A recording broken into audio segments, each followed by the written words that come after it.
Alright, so as Pokemon Scarlet and Violet hype season comes to a close, there's no rest for us monster taming enthusiasts as Dragon Quest Treasures is now on the horizon. Today we're going to take a brief look at what the game is and will entail, and briefly discuss why its release could be an important and perhaps even pivotal point in time for the franchise. Anyways, all that being said, make sure to sit back, relax, and let's dive in.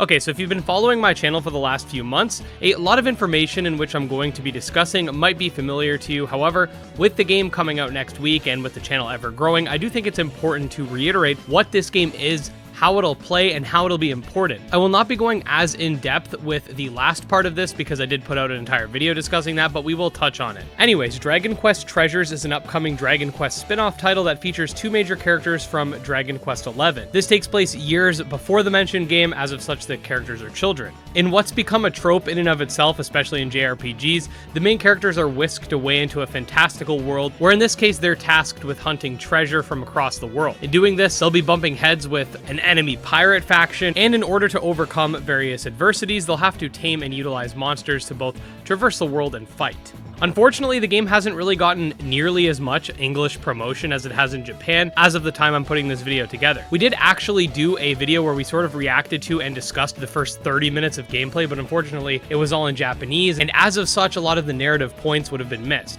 It's still a good watch as you get to see some of the gameplay, and much of the gameplay I'm using in this video is from that 30-minute showcase, so check it out when you're done here, linked below. Anyways, in terms of gameplay, the title functions as a real-time combat game with the ability to obtain and utilize various monsters in battle. You'll be able to control your main player character directly, whilst the monsters in questions will mostly be controlled by AI, sort of like auto battling from SV, but with more control over your mons, with you being able to give them various commands. Monsters are not only useful when it comes to combat, however, because in-game you'll have various obstacles and roadblocks to overcome, like not being able to reach the top of a cliff or not being able to jump across a gorge. Monsters all have different abilities in the overworld that will help you with this, so you'll be able to use them to jump higher or glide or whatever. The main focus of the game is to essentially explore the world, looting for treasure and completing dungeons and boss battles, but again, this all revolves around the treasure hunting angle in which the game is going for. With regards to why I believe this game is important, it's pretty simple. The Dragon Quest Monsters spin-off series, while not the same as Dragon Quest Treasures, might be able to see some type of comeback in the West if they see that monster taming Dragon Quest titles are something that people want. Sure, the two types of games play very differently, but it's no secret that monster taming as a whole, whether it be real-time combat, turn-based combat, or something completely else, attracts the same type of gamers, hence why this channel has such a dedicated audience. Furthermore, if this game does end up being really good, that means we just might get more of them, which is more monster taming games for the genre, which outside of Pokemon is quite the niche, so some bigger budget titles would definitely be welcome. So while I know a lot of you are disappointed that we didn't get something in the same vein as Dragon Quest Monsters, like the ones that only came out in Japan,